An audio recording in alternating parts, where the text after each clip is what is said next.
Okay. Do you guys what this number means? Probably no. According to onlinecolleges.com, 60% of traditional university offer some kind of online coursework. And StageCrunch.com states that about 60% of random participants from face-to-face interviews and as well as Facebook and StageCrunch surveys prefer classroom education, and then about 40% of them prefer online education. We cannot deny that there are many internet online classes in nowadays, and it's just developed just in a few years. There are many arguments of the online education, so today I'd like to discuss about online education. And today I'm going to cover 3 points, which is basic information of online education, and then I'm going to cover both pros and cons sides of online education. So let's start with the background of online education. What do you think the reason why online education is developed? The cost of getting a college degree has been rising faster than any other costs like medical care, shelter, food, something like that. And also at the same time, the new technologies are developed like high-speed internet, smartphones, Facebook, the cloud, or tablet pieces. Then finally, the generation that has grown with high technologies feel comfortable with learning and interacting through the online platforms. And what is the method of the online education?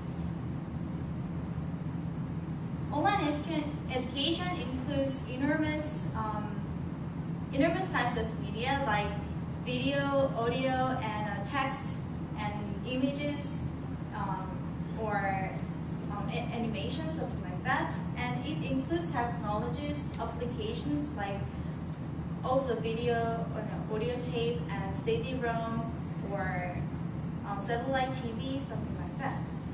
And also online education is also offered in or out of classrooms, so it can provide not only distance learning and flexible learning, but also it can provide face-to-face learning, like blended learning.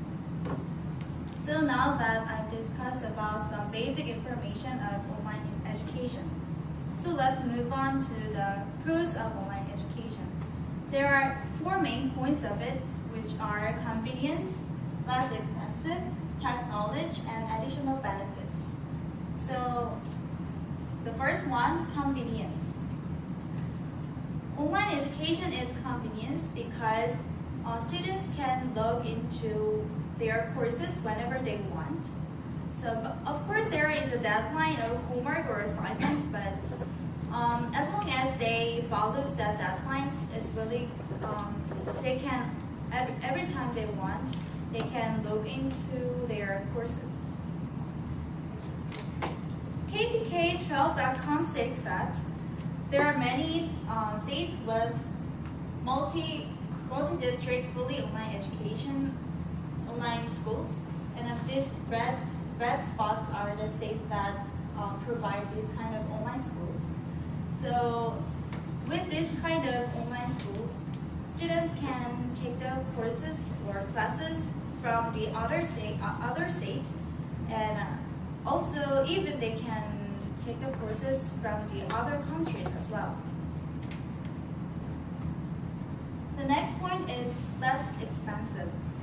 Generally, online education is less expensive than regular classes because they don't have to pay about traveling or housing fee of the classrooms.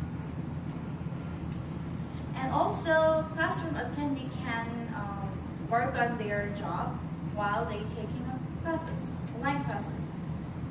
The third point is technologies.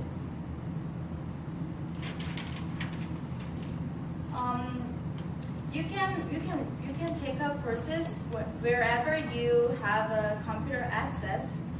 So, and also you can learn about new technologies, or you can take a you can use the office software, internet as well. The final benefits are additional benefits, which are sociality. Because if you take online courses, you can communicate with not only in the United States, but also in other countries. So you can communicate with various kind of people and students. The other thing is no discrimination among the other students because of the race or sex, age, physical appearance, something like that. So I discussed about the pros of online education. So next I'm going to talk about online education cons. There are also 4 main points of it, which are limited social interaction, tech knowledge, cost and scheduling, and effectiveness of assessments and tech knowledge requirements. So the first one, obviously there is a limited opportunity to interact with other people if you take the online classes, so you can be isolated with the society.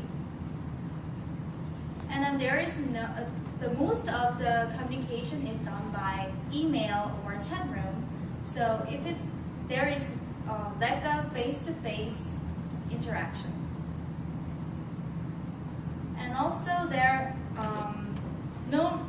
is no rationalized interaction with the processor from the processor, and also feedback or interaction. Next point is tech knowledge, cost, and scheduling. You might learn about computer, for example, new computer programs or internet. And this is planning, or you have to planning or adjust about the new scheduling. Especially the problem of this is if you have a time differences between, if I want to take the American classes in Korea, it has time differences, so it's really hard to adjust new schedule. The other thing is, if a student wants to study at the night, maybe you might wait for the response from your instructors and classmates by the next day. Other point is effectiveness of assessments. Most educators agree that memorizing tests is not a good way to measure the students. But in online education's case, it's really hard to measure other students without this kind of test. Actually, teacher can measure their students not only as tests, but also their attendance or attitudes. But in online education, it's really difficult to cover these all things. And final problem of online education is the tech knowledge requirements. According to wiki.nos.edu.sg, about 20% of Americans still don't have a computer in their home.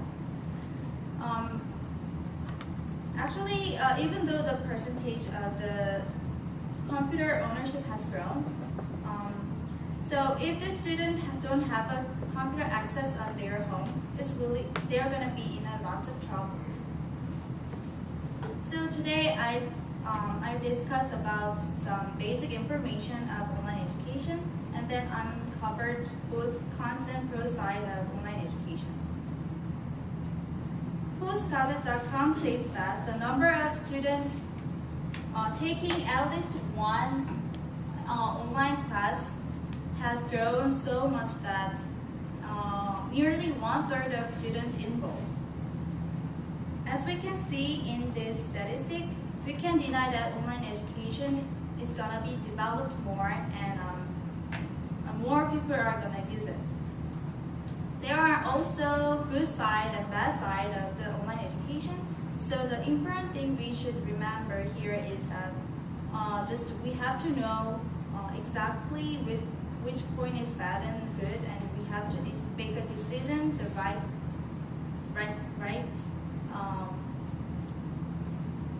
decision which will be better to ourselves. Thank you.